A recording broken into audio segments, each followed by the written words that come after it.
Welcome back to the European LCS, where Crepo is joining me together with the Unicorns of Love's Visit Chachi. Not only ranked the best top laner in our stats breakdown, but also the player of the series. Tell me in your own words, how did you guys manage to 2-0 H2K?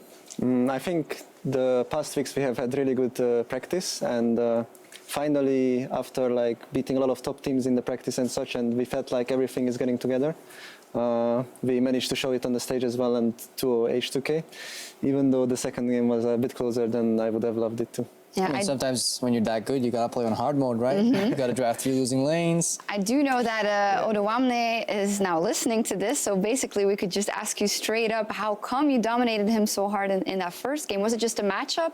Yeah, kind of. We traded a good matchup for good matchup in game 1 and game 2. Yeah. So I had the upper hand in the first one and could use it, and he was doing the same in the second game. So I think we went toe to toe with each other. So that's kind of how the statistics. That's the sport. No flame, you should just be like, I wrecked this guy. He dove me twice. We still won. That's actually true. They tried to dive, but yeah. Yeah, we're going to focus our attention to this match, though. G2 is taking on Misfits, and as where a 2-0 by the Unicorns of Love over H2K was an upset in a lot of analysts' minds. What is an upset in Misfits versus G2, Crepo? The easy answer is a 2-0 by Misfits. Obviously, I think even a 2-1 by Misfits would be an upset. I think G2 is just looking a lot stronger because H2K convincingly played versus Misfits last week, and G2, they haven't really faltered much. Oh, undefeated team. Yeah. I think with Misfits, the problem is sometimes when they play against the stronger teams, they tend to choke a bit, or I don't know how to express it, because last time I watched their matches against H2K the last week, I felt like it wasn't the Misfits that played against us, but they played way more passive and they made uncharacteristic. Yeah, that word. I don't use it anymore on air. Yeah, so I felt like they are just not themselves all the time when they play against these top teams. All right, and G2 definitely a top team, as said, undefeated yet here in the spring split, and of course in top lane week. And with you on the desk, we want to turn our attention to the top lane matchup. Expect versus Alphari. What can you tell us about your expectations about this always happens, this matchup? I think Alphari is probably one of the best laners right now in the EULCS. Whenever we scrim them, I learn a lot from him about top lane matchups. However, his mid-game play and playing together with the teammates is a bit lacking, because sometimes he rotates when he shouldn't and such. While Expect is more of the team player, and he sometimes even tries to give up a bit of the lane and help his team. So Alphari is known as a great carry player. And most of the time, top laners struggle. Everybody can play great tanks, but some of them can't play carry. But it seems to me like Alphari is actually much better at playing carry than he is on tanks. I certainly believe that Alphari is like the carry player. He loves to pick up the Jace, the cannon and such that he can carry with. But I think right now the top carry is Rumble, and Expect is one of the best Rumble players in EU as well. So this pick will be highly contested and should be either pick or ban, I think. Right, and even to take a closer look at that top lane over on EULCS2, the Fish Show will be hosting our special top lane focus stream with Fnatic Soaz and H2K's Odawamne. So for those of you on EULCS1, be sure to tune in and check it out as well. What do you want to say? It's okay, right? The Fish Show has decent analysis. These guys are okay, but it's no Mythi's Van bot lane stream. But I hope that they can hopefully get close. I think you are... It's not even happened yet, and you're being very PJ Salt here, because I think we got a pretty good lineup going on over here as well. So yeah. Definitely watch this stream, even though we'll probably appear on both. All right. Well, the teams are ready, and that's who it's about. So let's get right into the action. Josh, and welcome, guys, to the top lane stream. Odawamne and Soaz joining us. I think I actually pointed you saying Odawamne, but this is Odawamne, that is Soaz. And top lane stream, Alphari versus Expect. We heard Visichachi say that Alphari, the kind of guy who's really good in lane, but then not the best team player. Do you guys agree? He's a good team player, but he's less of a tank player, let's say, no? I think he's kind of lackluster a bit. Okay. But Expect is kind of more of an all-around player. He can play tanks as well, and carries are kind of at the same level. So I think it's kind of a bit of a stylistic difference between them. But when we say all-around player, the best on anything, or does it mean that he's just fine no matter what he plays? Soaz, what do you think? About Expect? Yeah. Yeah, Expect is you can characterize him as the same as Odawamne and I, sort of. Who can play overrated and such. Sorry, pretty much, carry on. No, but yeah, he can play more champions. not that Alphari cannot play them. He will play them most likely, but he, as Vizichachi said earlier, like he will tend to be a bit lackluster on the tanks or when you have to play team fight and such with those champions. Okay. Coming into this matchup though, G2 obviously being the undefeated team right now in Europe, Misfits did lose to you guys pretty convincingly. I felt like last week you guys kind of stomped them. Do you guys expect anything different from this kind of series? Do you think Misfits have a chance? Maybe they step up on this game, because I felt like when they played us, they kind of just played a really one dimension. It was really easy to just counter what they do, but I think G2 still has the edge. I think they're just like more consistent, more solid overall, and I think Misfits has to like step up really badly to overcome G2 in this game. So do you think Alphari is the man to win this for Misfits, or is it him and Kakao maybe as a combination? Well, I think we'll find out during picks and bans what they've been practicing and what they're gonna play. I believe if Alphari gets to play Kais, he's gonna have a pretty high pick compared to what Expect will do. But if it's the sort of matchup that H2K played, for example, Rumble versus Tank and such, I think G2 will take it. So I will not really want to see Alphari playing Nautilus and this type of champions. Yeah, I would really want Alphari to just pop out the maybe or the just overall cannon, because I feel like if he picks these sorts of champions, it's like up to him to carry the game. But if it's pretty much anything else, like a typical tank or a rumble, I think it's more of like a concentrated team effort. So perfect for the top lane stream, guys. We got 4 top lane bans right now. 3 on the side of Misfits against Expect. First pick Nautilus. I don't even feel like it's much of a surprise when you have this many bans targeted against you. What do you guys think of the pick and ban so far? Well, I don't know what's the reason for the cannon too much ban. I mean, they banned Rumble because they wanted Nautilus to be fine in most matchups. I mean, but I don't know. Nautilus is just a safe pick right now, pretty much. Even if you play Nautilus against Rumble, it's still fine. You can manage to like you should be able to manage to survive, sort of.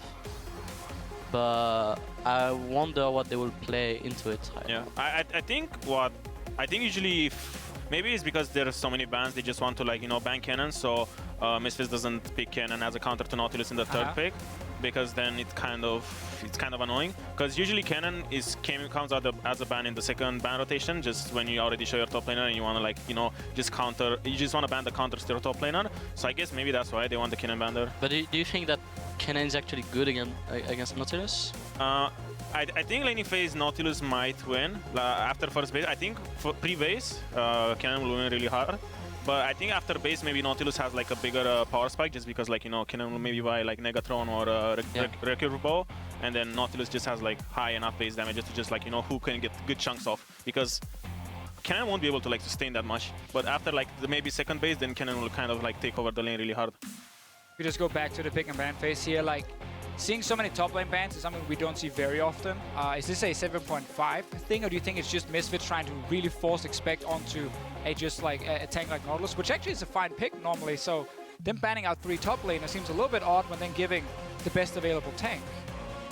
I think Camille ban is like a standard ban for purple side.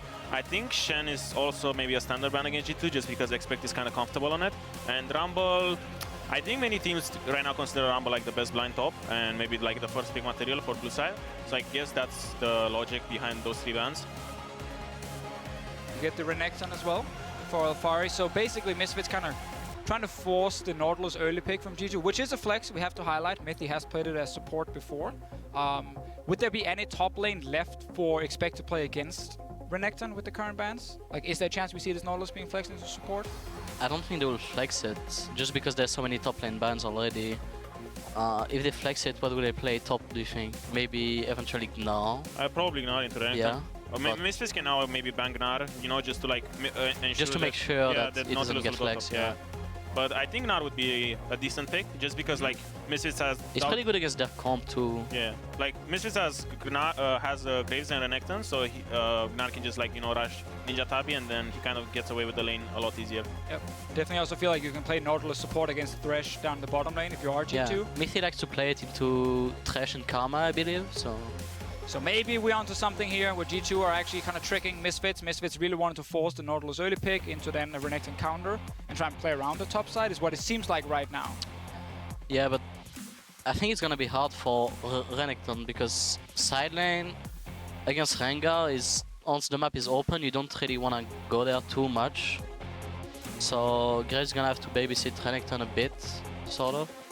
Yeah, I think when the map opens up, it's going to be kind of difficult for Renekton. Or at least even in the early game at like level 6-7, when Renekton will buy like double longsword or something, Tiamat, he's going to be kind of squishy. So I think, you know, Nautilus Rengar have way more than enough CC to just kill the Renekton. Yeah, especially if they kill him on the level that Odamne said, like on 6-7, then they just can take turret, and once the map is open, it's a lot worse for Renekton. And if he die once, if Renekton die once in lane in this kind of matchup, it's a lot more valuable than if Renekton dies against Camille, for example, as they played against. So very clearly for Misfits, they need to make sure Renekton yeah, they need to make early. sure that he is not gonna die to a Rengar 6.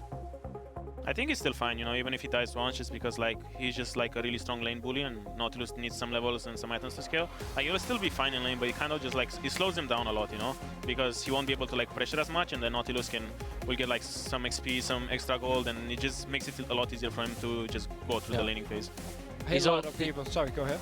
It's also gonna help Nautilus if he gets one kill and he opens up the map. It's gonna help him a lot to roam around and get TPs and be able to roam mid lane eventually if he takes down Renekton turret and things like this. So let's take a quick step back and just look at the comms overall. Like it is top lane focus, obviously, but we can't ignore the rest of the map here. Looking at this pick and ban phase, anything stands out to you guys? I think G2 has like a pretty strong comp. Their catch is really strong, and I think Rengar with Syndra are a pretty good power picks. Braum is kind of okay. I think it just provides a lot more CC. Caitlyn is kind of like a lane bully, so I think they might have pressure bot. I'm not sure. But go ahead. Sorry. It looks so like nice. I like it. I love it. We're also friendly. It looks like it's gonna be a backline fight. Like both teams have sort of wanna play backline, right? With Graves, Ashe, Thresh, and Misfit with Syndra, Caitlyn, Braum. So it just feels like the Renekton is just out of the comp, sort of, because like Nautilus is gonna do so much more than Renekton is in teamfight. Yeah. So it just feels weird to have Renekton with this type of comp, in my opinion. I think it was fine until then, but the thing is, they just drafted Caitlyn Braum, so I think that will just like, that neutralizes Renekton really badly. Because let's say if they had like an immobile AD carry like Varus and like a typical Karma support, say, I think like Renekton would have like, you know, big enough impact in a fight. I think Nautilus would still be better just because he's like a bigger tank and more CC, but Renekton would have like, you know, some sort of backline threat. But now I think G2 I gotta cut you off though, we gotta talk about in-game because we got a video coming up. But if he doesn't trade, he loses. I can root to gank too. Yeah, same bot lane is, if don't fight, we win. Focus on farm and trading less, make sure jungle doesn't have to come bot. It's on summer. Okay, I want a lot of communication this game about mid-game, okay?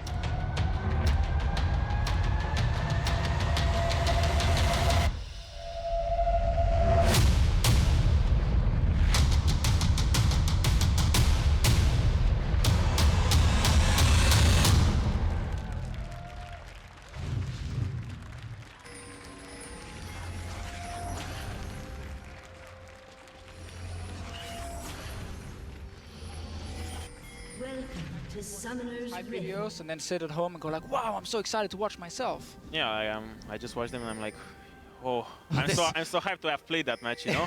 Oh, I wonder what's gonna happen. Yeah. All right, let's see this game here. We talked a lot in the pick and ban phase about like Renekton, Nautilus, how they fit in the different compositions. Early game right now, I think we just have to start with the top laners. In the laning phase itself, the first few levels, are we just expecting like Renekton to have the control and Nautilus trying to survive? Is there anything else that could happen? Well, I don't think too much will happen. Like Renekton is obviously should be able to push Nautilus in, but there shouldn't be really any dive happening just because they have Graves, and Graves is like probably the worst jungler at diving top lane. Because he just shoots the tower. Yeah, exactly. Yeah. You can just run around turret and he can't really dive you, unless Nautilus is obviously really low, and then he can just smoke bomb and maybe get one auto off or something. Yeah, I think maybe like in the early levels, Nautilus can sneak a push off just because if he times his W properly, he can maybe get a push off. But I think with levels, Renekton should be able to just push and zone and just chunk him really low. Now, something we have seen quite a few times with these Raptor starts is the Renekton getting takes one Raptor. Yeah, he takes one. So why is that? So he gets level 2 on the first wave, and he can possibly get a big chunk on Nautilus. We can see that Nautilus went straight to lane and tried to push out the first wave, so he's gonna have the wave control pretty much now. I actually think this is good for Renekton just because like after this wave, the wave will kind of be stuck in the middle and Renekton will just get level 2 and then he can just like zone. So I think what Nautilus kind of did here is fine in a way, but it's kind of a mistake just because like, you know, he has one Raptor. So he will get level 2, so like we will see on this wave, like Renekton will just play really aggressive. Yeah, and you don't think Expect should have just probably not push the wave as hard, you should have just take control of it. He should just like pull the lane and just let them come to him. Yeah. And then he kind of like neutralizes this level 2 because if the wave will crash into tower on Nautilus tower, then Renekton can't really abuse his level 2, you know? Well, right now it's like he just keeps zoning. And now Renekton has 100 race, so he kind of like made his lane really bad. Nautilus is probably gonna farm with E for the next like wave as well. Yeah. He can't really touch any CS. Yeah, if he gets close, he'll get chunked really hard. Because I think Renekton might have taken W here. I think it would be a good choice. For you? No, he took E. I think he would have been better to just take W, just because like the wave was like, you know, contested. It wasn't like any slow push going on. So he wouldn't need E to gap close. He would just play really aggressive on the wave. And at this point here, like, you're not looking for any sort of jungle attention, I assume. It's just you play the 1v1 lane, you can see both junglers are just busy farming. Yeah. I think this is fine. Like, this ward here is pretty good because for the next minute or so, he can just play aggressive. And that's also good. I think if he would have wanted to just like ward over the wall and check the plant, he might have been a little better to deep invade, maybe ward on blue or ward on plant and just save himself a ward. Because now he will have like a huge vision drop in 1 minute or so, and he will need to be at least scared of the jungler for like, you know, 2 minutes or so. Obviously, Nautilus gets to just kind of even out the wave and keep it now frozen at his turret, or not frozen, but keep it very slow at least. Yeah, it's gonna be a slow push towards Renekton now. Get some of that CS, so I think it's fine for Nautilus because at least now he has like the next wave as well for free farm, unless Renekton decides to chunk, but he has like minion stacks so he can play aggressive on this wave. Like Renekton needs to give up pressure because he can trade in minions that much. Are you ever excited when you lane as Nautilus? Or do you just kind of accept, okay, this is gonna be well, it's more exciting than laning with Maokai, for example. That's fair, that's true, there's a bit more skill involved. No, but with Nautilus, you know, it's exciting because, like, you know, if you see him walking up and you're like, oh, I can hook him, and then you're like, haha, I hooked him, and then you feel like a bit skilled, you know, but with Maokai, you just throw your little sapling there, and now after the nerf, you just, like, you know, you throw it in the air, it lands, it doesn't do anything, and you just wait for it to pop, and then that's the most exciting thing about Maokai. We're 4 minutes into the first game, we've already flamed Maokai. We're glad he's gone for now. Could still see. Do you actually think we can still see some Alphari being picked? I think with like, you know, 6 top bans and maybe like, you know, actually I think into Nautilus you get pressure really hard, but at one point you're just gonna go even once you get some MR. But early game is still kind of like really rough for Maokai. Yeah, if you play Maokai and Nautilus have like full pressure early on, and he can also run to middle and put a lot of pressure on the map before Maokai can do something. So, expect guys got his first back here just to get away from Maokai because he's not even in this game. Walked all the way back. I think it's really good. I think it's really good. Just because he got like, you know, 2 or 3 wave stacks, and like now he kind of, he maybe lost like 1 or 2 minions in XP, but he got Dorans and Dark Seal, so I think it's really good. Maybe I would have wanted to see maybe just double Dorans instead, but I think this base is also pretty good. Is there any point in this lane where Alphari will be able to kind of snowball on his own and actually solo kill the Nautilus? Well, pretty much how the matchup is supposed to be. It's like if Nautilus is pushed out, or if trying to push out, and maybe Alphari thinks that enemy jungler is not there, then he can try to go all in when Nautilus is like in the middle of the lane already. Yeah, this is kind of a bad base. At level 6, Renekton can possibly go for all ins. Why didn't you like the potential base? It's because like there was no minion stacked, you know, like now, like imagine Renekton wasn't here and Nautilus would just spam all his buttons and maybe force, you know, Renekton to TP to lane, else he would like lose maybe 2 minions and a cannon or something. It's just like the wave wasn't pushed fast enough and it was just really slow, and the wave was like already there when he wanted to base. So it wasn't like when Expect based, you know, just because there was like, he had all the time to just walk up to the lane and not really miss anything. It's a good game we picked to watch the top lane because nothing else is happening on the map. Yeah. No one has even done a damn thing. I didn't even look at that, you know. I was just absorbed by this game. In LCS, the matchup tend to be a lot more passive on top lane than what it is in scrims, honestly. Yeah. What would happen in a scrim in this matchup? Renekton will probably play a lot more aggressive than what he's doing right now. Yeah, but I still think that like even if it's like stage play and people tend to play more passive, Renekton kind of like gives you the tools to like, you know, just play aggressive and don't really get chunked a lot. Just because like if you get a wave freeze with the 100 rage, you just sit in front of Nautilus, and if Nautilus wants to like go last hit, you just get like chunked for like I think 30 or 40% just with WQ, and then he would be like, you know, pretty safe. Nothing's happening. Nothing. Nothing at all. But this is actually Nice good for top lane. yeah, this is the top lane stream. We were hoping for Fiora versus like Camille or something, but we get at least one carry, someone carry. Imagine it was like Nautilus Maokai, and then we were like, haha, he got the push. Wow. Trust me, if that was the matchup, we would go and do a mid lane stream with you guys instead. I'm sure you guys can play mid lane, right? But I'm pretty sure like G2 should be happy that it's this way right now. Like Nautilus is having equal CS, so it's gonna scale much better, and at some point they're most likely like they both have TP right now, so at some point they're eventually gonna look for a dive, and if both top laners TP, it's just gonna be better for G2. So basically the way we look for this top lane to kind of open up is by leaving the top lane and like TPing to the bottom lane as an example. We don't expect anything to actually happen right now in the 1v1. Normally you want to if you're playing this matchup, but here Renekton is not putting that much pressure, and he didn't base or get a TP for 8 minutes, so... Yeah, I think just expect kind of like outplay them just with that base, just because like think about it, like he based at like 4 minutes, so he had 4 minutes of like 1k gold over his opponent, so he just had free laning phase just because like Alphari took a bad base or just didn't, you know, think about it. Yeah. So like because usually like Renekton should be really strong, but right now like Nautilus is ahead when Renekton should be really hard, but just Nautilus had a really good base there.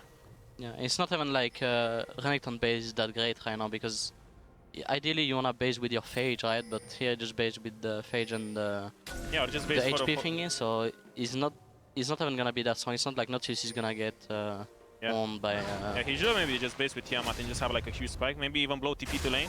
Because like if you would like blow TP to lane, like if the wave is like slow push to you, maybe enough, you can just blow TP to lane and kind of force enemy to TP as well, just because you'd get really big lane advantage. So not only is Expect doing fine in his lane, he just got 2 deep wards as well in the jungle of Misfits, and actually on the minimap there are like 5 control wards being placed by G2. Obviously one of the reasons Misfits kind of struggle to force anything. He also have boots level 2, so he's much faster roaming around the map, can possibly go mid if you have a push out, or he just uses his time to get deep ward, so it's pretty good for him. I mean, as 2 top lane tanks yourself, both guys, does it make you horny when you see Ninja Tabby? I'm actually not that big of a fan of Ninja Tabby early game. I would have wanted maybe like... I would have wanted just Chain Vest and another Cloth Armor against Renekton, but I think Ninja Tabby is pretty good. Maybe I'm just like, I don't like it that much. I'm just like used to building other stuff, but I think Ninja Tabby is pretty okay. Because yeah, like the level 2 boost, just the speed is the speed is pretty good. Yeah. People in Korea, they like to do it a lot. When they play Rumble matchup, they like to get early Mercuries as well to be faster. When they play Nautilus or Maokai. Yeah. I think it's pretty good, especially against Renekton, just because his W was supposed to do like 250 damage or something, and with Ninja Tab it's going to do like 110. Oh, might have action, boys. Let's see what actually happens. I think this is good for Misfits though. Yeah, this is really good, because Renekton would move faster as well. So he had the push. He like has the push all the time, so he can just like follow up. So Misfits can always just invade like this, just because. I believe the SS mid was not called from Mr. Perkovic. He was just busy winning his lane a bit, you know? Of course, of course. Just tunnel visioning. Alright, we're putting all the blame on Perks here. Yeah, it's definitely his fault. But he's 10 CS ahead, see, it's worth. It's actually... Jungle died for 10 seconds. Of course. It's something we actually see so often in pro play that's really hard for like a viewer to kind of follow, is like when there's communication problems, potentially. Like when something like this happens, a guy leaves his lane, walks into your jungle and kills your jungler. It's just unexpected, so like most of the time it should be called, but sometimes like it's called, but it's called in a way that, you know, oh, is missed, but most likely it's basing, you know? Right. So you tend to not care as much as about the call it's supposed to, and then it's like, oh, it's not base. He was maybe half HP, half mana, but he knew that they will go to wall, so it was set up, you know?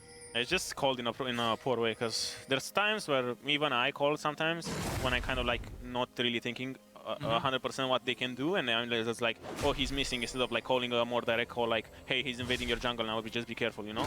That's kind of something that I think happened there. Okay. So, yeah. So you almost hurt your teammate more by giving basically the wrong call and saying, yeah, he's probably basing, and then your jungler's like, okay, I'm safe, and then he gets invaded. Yeah, it's just being kind of. It's just you're being kind of vague, so it's really hard for him to like make a decision there. But he could just call, hey, he might roam here instead of just like, It tends to happen less in EULCS though, but it still happens, as we can see. Yeah. Good old professional players being lazy with the calls sometimes. It's fine. We're like focusing on lane. You know, like if I play Nautilus against an You're focusing on the lane. Yeah. We don't want to miss a cannon minion or something. You know? There we have it for everyone in solo queue. Like, see, now expect his do not pinging miss a cannon. He's pinging miss just because he's busy on hitting the cannon, you know? Like, he couldn't say in comms, hey, yeah, he's probably not saying anything, just spamming ping. He's just spamming ping. See, like, he's spamming more now. He's like, I want to push the wave. Well, this time Perks did actually walk to the bottom side, didn't get ganked. I think just because he pinged enough, you know? Of course, like, yeah, he was spam pinging. Yeah, you can't always ping too much, you know? The problem is, I feel like from EU solo queue, pinging doesn't always mean the guy's missing. It could also mean that, you know, the guy's trolling, or you want to just be annoying yeah, at your teammate. Yeah, it has a lot more meaning to it, right? It means a lot, actually, pinging miss in EU solo queue. But Alphari right now is, even on CS, which it's not a great thing for him. Is there anything he can do at this point to kind of really snowball? I think it's a bit too late. Like, even if you don't get a CS lead, as Renekton against Nautilus, what you would like early on to have is at least have maybe a TP advantage or something like this, right? But right now, it's as you said earlier, it's pretty much a dead lane since Nautilus has had a better base, right? And Renekton was sitting on too much gold for too long, right? Yeah. So right now it's a dead lane, and I don't think Renekton is gonna snowball at all this game. I think it's just gonna be teamfight dependent a lot, and I'll probably give it to G2 since they have better teamfight comp in Nautilus, in my opinion. Yeah, I think with Nautilus now, it's like the lane is just gonna be 50-50 forever. There's no more window for like Renekton to kill him. But I think Renekton is still like, you know, a good skirmisher, just because like he's ulti right now and he has like a lot of base damage, so he can just like still make fights. But like Nautilus just has way more CC, and I think if G2's coordinated, I think G2 has like the upper hand by far. We have seen a few times their Orianna ball on Renekton, double dash in to like set up a good ulti. Could be the way for Alphari to do something. Expect is running to mid lane though. We did see Power of Evil just flash before. Perks did the same. I think it's really good just because like G2 made a lane swap, so he kind of had like, you know, close enough. So he kind of had like free time, you know, because like look at the bot wave. I think it's kind of maybe, I'm not sure, might be pushing towards Misfits, but like right now you have a lot of spare time.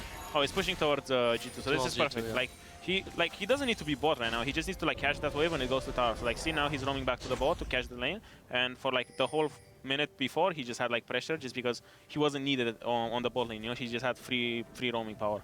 Now for everyone watching, obviously we have been focusing a lot on the top lane in itself. We will start looking at more things once we get out of this laning phase here, like we see here with some of the trading top lane.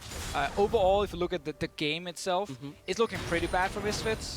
They're not being able to go you know, really toe-to-toe early game, and they've been losing first tower, they lost Infernal Drake, and this has been like the best trade for Alphari all game, and he didn't even do anything. Well, yeah, you cannot even do so much right now because, I mean, you have much better items, but if it's a long lane and Nautilus is a bit more pushed out, maybe you can look for all in, but it should be risky for him because you don't have a turret to hug, and now that it's long Rengar can possibly be there. Most likely Rengar is top side, and we see him right now.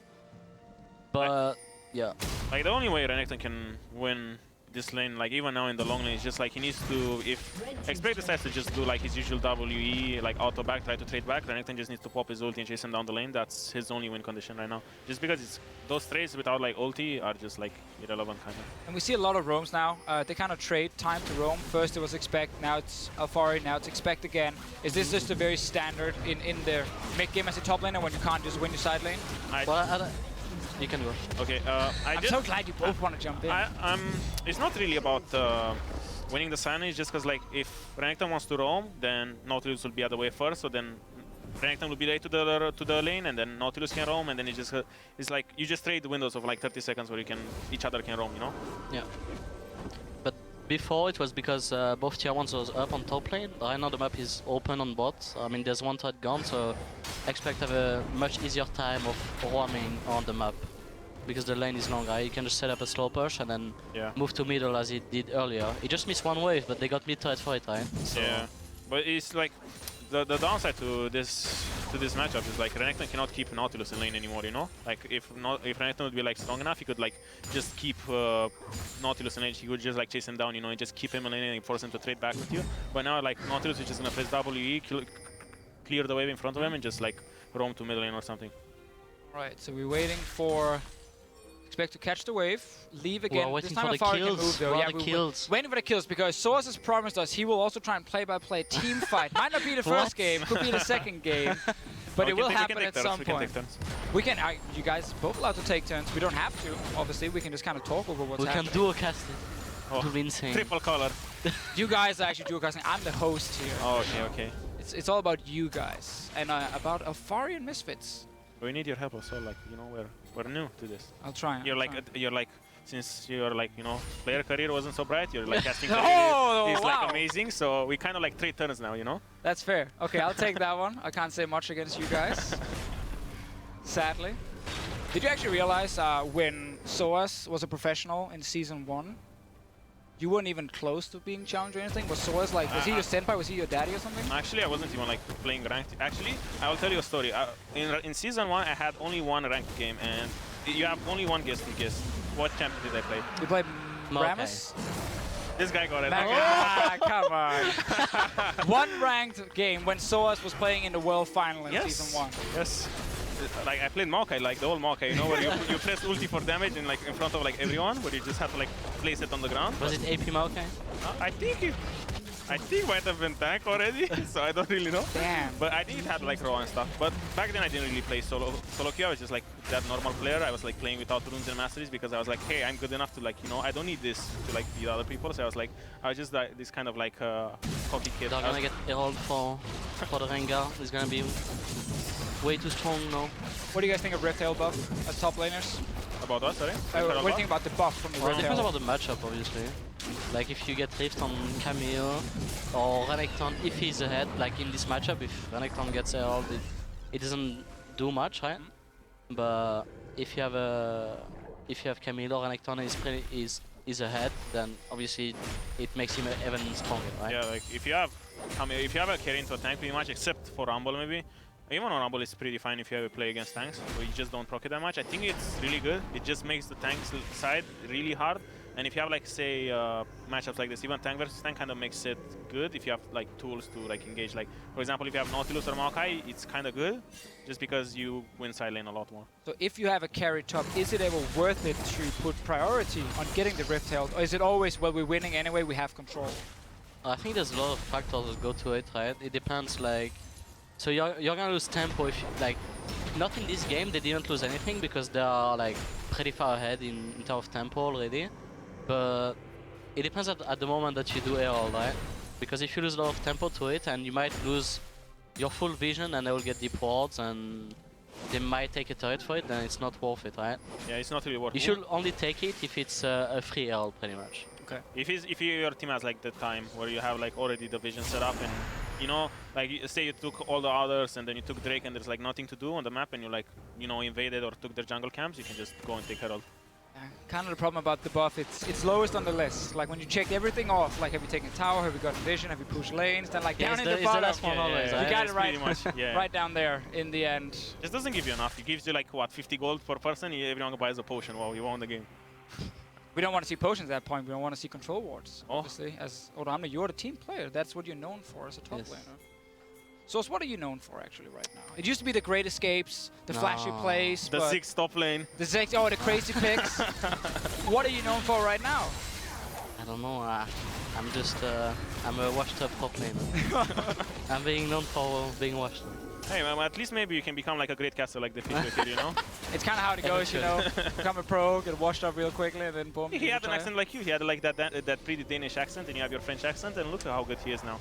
Maybe you can be a good duo one day. Hey, one day I'll Hey, become you a guys can be like double color play-by-play again. caster. No, I'll become a play-by-play caster. Maybe like Soas can spank you later, you know? Hey, a lot of things can happen. A lot of things can happen. When I talked to Source before the stream, he had a lot of different ideas, and I have to turn some of them down. But here we are. All right, so Alphari is still running between lanes. He's actually done about, you know, nothing in this game, which is not his fault only. But what a game. He can't really do a whole lot. It's 1-0 Misfits, but they're down 3k gold. Like this is a thriller, you know. This is where the crowd at home is just getting super excited. G2 want to do. Like they just wanna. They really like to have these kind of games, you know, with low kills. Yeah, because they're really good at playing the map. Or yeah, like if you look at their comp, they have like, you know, they have pressure mid for pretty much the whole game, and they have Caitlyn, and they pretty much have like a tower siege. So whenever they get like pressure, they will like always roam with like Nautilus to cover a lane, and they just split into a 4-1 and just take towers. So if you're Misfits, like, what's going through your mind at the moment? Is this just super annoying to play against because you just get choked out? Like when you are the losing team sneaky here. bound. Yeah, this is really good. I think they won't see it. Now they kind of suspect it, but it's hard. I should maybe hawkshot it, and it should be pretty. Yeah, it should be spotted. It's really helpful speed on. It's hard to finish, I think. They have no wards to really TP on for like Renekton. Renekton has no. Yeah, he's gonna TP in the pits. I think this is maybe their best chance for a. But he's gonna get trapped instantly. Yeah. Perks is no mana. Well, let's see. Oh, blue team got it. Came down to a smite battle. And now they're losing the fight. Yeah, pretty much. It was a good try just because like Perks was out of mana and people were chunk from Nasher. But it's just hard because like everyone was stuck over the wall, so like Renekton was in there alone. It was pretty risky though, because he just came down to a smite battle, right? So yeah, if, it was 50-50. It wasn't really that. So if Rengar get it and maybe even die for it, it's really worth it for Misfits. So. But if you were the losing team, was this kind of the chance you were waiting for? Is that what you communicate? Is that what you talk about? Like, hey, if they go Baron, we can maybe try and stop them? I think they just saw it as a good opportunity because I think, so Misfits at Crab, right? They had Crab vision, and they're thinking, oh, we have Baron vision, right? And then G2 just went for the plant and tried to sneak it. Yeah, like when you're this behind, you can't really like you don't have control pretty much anywhere, so you just kind of like have to look for opportunities, and that's what Misfits were looking for, I guess, because that was their only opportunity with that Nasher, because everyone was chunked and Perks no mana. So Sig replay, yeah, Perks no mana, 50-50, Cow gets in. yeah, it's just everyone is over the wall. Like Oriana's wasn't even there, so it's just hard to fight there. And like everyone is now it's just a 5-on-2 in the Baron pit. So and now Ignite is kind of split. I don't know if he will die here. Yeah, probably he dies. Yeah, it's just hard. Like that team fight was like a 5-on-2. Oh, again! Oh, this is good. This is good. When are you gonna play by play? I mean, it's not really his fault, you know. Like the play-by-play was happening when it's a really tough job. No, but this was really good by Misfits because this is kind of like your only chance. They're stalling the Baron too, yeah. so this is your only chance to do anything against the Baron team. You just kind of like catch them when they set it up. But it's really hard. Like if G2 was more disciplined a bit, they would have like no opportunity and this game was over. But Misfits got a good catch there. So this was basically, in your opinion, like a few mistakes from G2. Like I think they were just overeager. Okay. They're like they didn't really wait for like, you know, they had silent pressure top, some pressure mid, and they could be like, you know, just communicate, hey, be careful bot, because they don't show anyone. I think it would have been really good if they would have just forced TP and go back. Like they could have just forced Renekton TP, put trap, chunk him, force him to go away. And just go back to Baron later. Renekton is not gonna have TP. You have to go silent at some point and just force it at this point. Yeah, it would have been okay. That would have been like a safer play, just because they would have like so much map advantage. Take that mid tower though. Only one tower for Misfits in this game, and 5 for G2, so they have like full map control. Usually with this Baron, you can only take like, you know, the inner towers, not really the inhib towers. But I think G2's comp is like so good that they can just like Nautilus hook into just like, you know, dive an inhib tower, because usually that's what happens. You just take the inners with the first Baron, and with the second Baron you kind of like try to crack open the base. And sometimes that's hard. But I think in this game, like G2 can just like force the base easily, just because Nautilus is such a good tank and has like such big range. And like G2's comp is just like, you know, pick. They have like, you'll have like Brom, you know, just perma CC after Nautilus hooks, and Syndra can just one-shot someone. They just need to kill someone and then the base is open. Yeah, especially with Misfits being behind right now, they have like nothing to force, right? They have an Ash Arrow, but what is gonna really follow up against what was the combo of G2? Yeah. Who's gonna follow up the Ash Arrow when Brom and Nautilus are being in the front, just stalling people from going into their backline. But I think they can't even like Asher or someone, because if Nautilus just sits in front of everyone, who are they gonna engage? Like Asher is only on. Yeah, only when Nautilus is. I mean, when Nautilus was like not there, but. Yeah, and now even like Kaylin has QSS, so they're and Porix has cleanse, so it's just it's just hard. You don't have any effective tools to engage on anyone, just because they have like G2 has answers for everything. But we always see the frustration, and you just kill the enemy support instead. And that's about it. If we get the fight. It seems like it's gonna be a Fnatic game of hugging turret. Is that something you practice now? Yes, we are practicing. Is the mindset, you know. Being positive. Behind and be positive. I mean, that's a good skill to have. Just like being positive, you know. Like if Misfits is now like 8k gold behind, great. And they're like being positive, and it's like fine, you know. Maybe they can get one team fight, but I think they don't have the late game. At least in our comp, we might be able to win the game by winning late team fight, but I think with the comp of Misfits, they cannot even. They have like this early mid game comp, and like G2 was like even supposed to be like more late game focus, just because like Kaylin becomes such a beast, and they won the early mid game, so that's like that wasn't really supposed to happen, and that kind of like starts even from like the Renekton Nautilus matchup. Like Nautilus just had free laning phase, which shouldn't happen. Do you guys feel like Renekton suffers as a pick when it's against 80 carries that has some sort of mobility, like a Caitlyn net? Like, does it make it harder for Renekton in fights, or is it still fine to play these team fights? Well, I think against Caitlyn it's okay, but it's more, as Adam said earlier during pick and draft, it's the Braum. The Braum like denies Renekton pretty hard, and Nautilus is really good at that too. I think from Misfits I would have like a different jungler, honestly.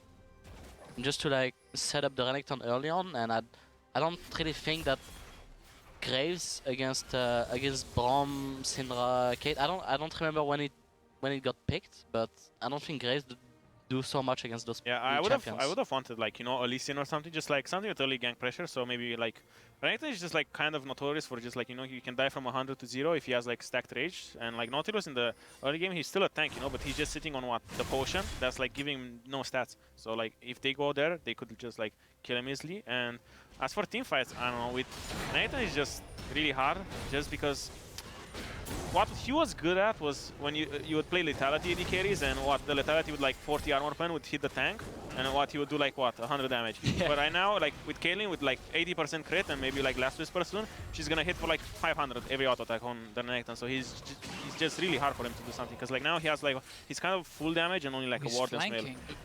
I mean, he have to, because the sick flank. They have the Caitlyn, right? So at some point later in the game, you cannot take traps, so you pretty much have to. You're forced to flank. Yeah, you can't really do. Yeah, it's hard. And even now with like QSS, the thing is like they just have so many answers for Renekton, so he's just kind of like running around, and it's kind of like a miracle if he manages to do anything. So do we feel Renekton is weaker on 7-5 now due to some of the AD carry changes, or is he just like it's harder to execute the composition with him because you have to snowball early? I mean, you don't. I think the champion snowball on its own, or is supposed to snowball on its own, then you can snowball even harder, maybe like by getting dives or stuff like this. But I feel like this game, even though they have Graves, right, they are not gonna kill the Nautilus most likely, as I said, but they should have. Renekton should have at least get the TP of Nautilus, right? Yeah, he should. Get at least the TP of Nautilus, and maybe by getting their TP, they should have been able to set up a dive bottom with Renekton TP. Yeah, like so if he don't kill the Nautilus, he can get the dive bot and get first threat. That would be something that you get based on having the Renekton pick.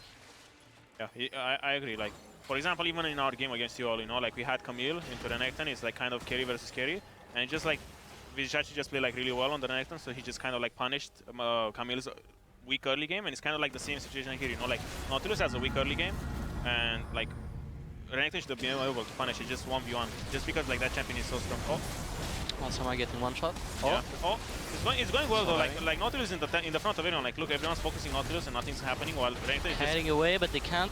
Sick E from Perkovic. Oh my god, and that ultimate, just one shot Orianna, so much skill. Quadra kill. I mean, it's a good flash from Perks coming in. I believe they're gonna end the game, no? Yeah, this is, I think, was it the time of 40 seconds? I think it's over here. Or at least they're gonna get so much of the base that Misfits. That was like such a classic G2 game, slow game and then one team fight and the game is over, It was 0-1 for like the first 20 minutes when G2 had a 3-4k gold advantage and then took the Baron. Yeah, only like 2 kills on bot, and besides it was just pretty much the bounce, right? Yeah. It's just like they got outscaled really hard. It's a lot easier for G2 to control the map, you know? You just like have Nautilus walk into everyone, and if you hit him once, he's gonna press W, and he's just not gonna get chunked at all. And like with Renekton, if he walks in somewhere, especially with this build, he's just gonna get blown away. I'll just like I would like Misfits to have the same like early jungler like Lee Sin and having the Syndra instead of the Orianna so they can set up more and do more things early on. Yeah, I think their combo is kind of like a weird mix. Just like, yeah, if they would have had like, you know, early pick Syndra and just take like Syndra and Renekton, even like Syndra and Renekton with Graves would be like fine, you know, just because you have like power pick mid, power pick mid, power pick top, and like decent jungler. So it would have been a good mix, better than what it is now. Just because like now Orianna doesn't really pressure, Renekton kind of like failed to pressure, and Graves is like good if he like, you know, gets invades off like top is pushing, mid is pushing, bot is pushing, you just invade just because he's like a really strong 1v1 jungler. They got the kill on Rengar early on, but they didn't do much with it. But even then it was still kind of late because they had like first blood and they were still like behind like 500 gold at like 10 minutes, so that was like kind of massive. I am very proud of you guys, though. First cast right here. We got some ooh-ohs in there. There were even some, oh, maybe there's a comeback. It's a classic caster move as well. That was amazing. It was not the most exciting game when it comes to action, and also the top lane matchup due to Renekton, obviously. I think the matchup is supposed to be more explosive, but Alphari, I don't know if he wanted to play defense due to expect pushing the first wave, but he just played the lane really passive. Yeah, like even when we played Misfits... Gotta cut you off, I'm sorry. We gotta toss it to the analyst desk. Next time. Thank you very much, guys, respectively, on each stream, as we are still here with Vizicachi and Crepo to break down that game. And we want to start with picks and bans from a top laner perspective. What do you think the goal was here from both teams, and who outdrafted who? I think panning out the Rumble and early picking the Nautilus was a really good choice by G2, because they forced Misfits to go double AD, so like the Renekton and the Graves are like double AD, can't really pressure the top lane, which is kind of their style, you know. That why can't they pressure the top lane if I'm like a new top laner? Okay. Yeah, because the double AD enables the Nautilus to go full armor, so when he has Ninja Tabi, Sunfire, or like components of Sunfire already, he's probably not going to be pressured by the Renekton, cannot get pushed in, and therefore even if Power of Evil tries to roam, he cannot really execute anything. Can you still dive that Nautilus like level 4, you think? Is that like the only window, or is it just not possible if he plays well? I think there is a window if the Renekton can chunk him out, but that's hard because... if the Nautilus is Vizicachi, it's not going to happen? Well, to me it always happens that I get go, but other than that, if he stays a bit more healthy, can recall with his shield and TP back, I don't think he should have any problems after. Yeah, during the game you were talking about, or even just now, Power of Evil roaming. Is that something you see Misfits do very often, like the 3-man roam top? Yes, I think this is a traditional Misfit style, that Power of Evil pushes the lane and they try to help out Alphari, abandoning their bot lane a bit and giving up some mid pressure and trying to snowball the top side, but that's something I personally don't agree with, because I think the current meta is kind of like bot lane centric. So I don't really like this play, because let's say the Nautilus gets the wave, they kill him, and enemy team meanwhile pressures them bot lane and they lose a turret or something. It's still not worth it, because the enemy team is just ahead. Yeah, definitely agree with Chachi here. It's something Misfits do very often. Yeah, and also I just wanted to say the first blood, it shows that as well, because that is where they get their kill. It's the control in the river that doesn't flow over the top lane here. But again, because this guy has like Ninja Tabis really early on, it's hard. What we do want to praise here is just how decisive they play this gank on. So like they clear the vision first, and then they're going to invade Trick in a little bit. And I just want to like, that Orianna ulti, how quick it comes out, I think was actually fantastic to see. Because they find Trick on his camp, and Trick has kind of no clue, and they don't know where he is exactly. So they split up here, the Misfits, and just see how quick like this play comes to be. Like they find Trick, ball on Kakao, instant punish, Trick flashes way too late. I think this was a really good invade. That was a great play indeed, but I think Trick just disrespected a bit the Orianna pressure, because Orianna was still missing from mid lane, and that's where you kind of need to play a bit more passive or careful. So he could like pull the wolves towards the lane or something, and then he's more safe. So even with that first blood, we see that G2 never really gives up any control. They even gain control. Vizicachi, why is it that G2 is so good at keeping a good eye on the map and keeping in control even when they are 1 kill down, which is, in their eyes, nothing? I guess it's probably due to their superior vision control. As we could see, they always had deep vision in the enemy jungle. Like at one point they had 5 control wards. Yeah. It was stupid. It was actually insane. I think G2's vision control is top notch in EU, and that's something everyone can like learn from. I think another good tidbit is in the mid game when so many teams they're so used to putting their AD carry mid and then having the forcing their mid laner to pick up side lanes like a Syndra. Very often for G2, it's actually Sven playing on side lanes, and they do it so well. Sven only goes there when his mid lane is safe and then he knows they're not getting outnumbered. Then he pulls back groups with mid and then puts side lane pressure so that they rotate the 4-1s in different lanes. But this guy is so good at fast pushing side lanes without getting caught, and sometimes it looks easy for us, but I think you as a pro player can also test how hard it is to manage your side waves. Yeah, and also when they do this, they actually expose the enemy team to push mid lane first. But even by not showing on the map, Trick puts a lot of pressure on the map. He was farming golems in this instance, for example, and enemy team still needs to respect his presence because if he's around mid, they cannot push. Yeah, we were attacking a gold and we were okay, they need deep vision right now in red side to set up Baron, and then we looked at what they were actually doing, and it's Trick was farming every single camp on the map, and then eventually after getting a large gold lead, they went for this cheeky play. Fizjachi, talk to me as an experienced 50-50er with the best jungle stealer in Xerxes on your team. Good play, bad play, what's going on here? Right now, I thought it's a good play because it's unspotted, but right now the Ashe comes and I think they should instantly leave the Nashor because they are half HP or less, and if Renekton TPs in, Misfits should take this fight and win it. However, they go for steal the Nashor, Kakao jumps in, gets insta-popped. Perks has insane movement. Yeah, G2 played this pretty much perfect after, but I still felt like it was a risky call and it wouldn't work against maybe some other top teams. Would it work versus the Unicorns of Love is the question. No. No, clearly not. So after game one, G2 absolutely dominating Misfits. They were practically invisible. So what do we see happening here going into game two? What should the Misfits do? I think they should get more aggressive topside, like a carry pick for Alphari, try to deny expect from comfort champions, because I think that's the Misfit style that they need to push a bit harder because they practice this the whole split, I felt like. So it's definitely a route they should take and try to take out expect of the game. Do you think that's possible in 7.5 when you no longer have kind of the forced Camille, the Camille Rengar LeBlanc bans, and you can actually just target a single player? Can they simply not just outman Alphari, or are there enough carry picks out there? Can you still play Fiora, for example? I think he most likely looks for picks like Rumble Cannon. So if one of them gets open, he should pick it up and try to pressure. Also, taking away Nautilus could be an option, and he can still go Renekton, I think. Renekton is a good pressure jungler, or pressure top laner. And if they can get an Elise or something, like AP pressure jungler, then they could snowball the Renekton as well. Realistically, do we see the Misfits coming back? Who's judging? I think G2 will take game 2 anyways. All right, well, we'll see what happens. We're going to take a break as the players get ready for game 2 between Misfits and G2. But before we go, make sure you head over to eu.llesports.com where you can see how, for Misfits' Hans Sama, art imitates league and league imitates life. That's beautiful. When you draw so good, you're so satisfied, you just want to draw another drawing. That's what I do.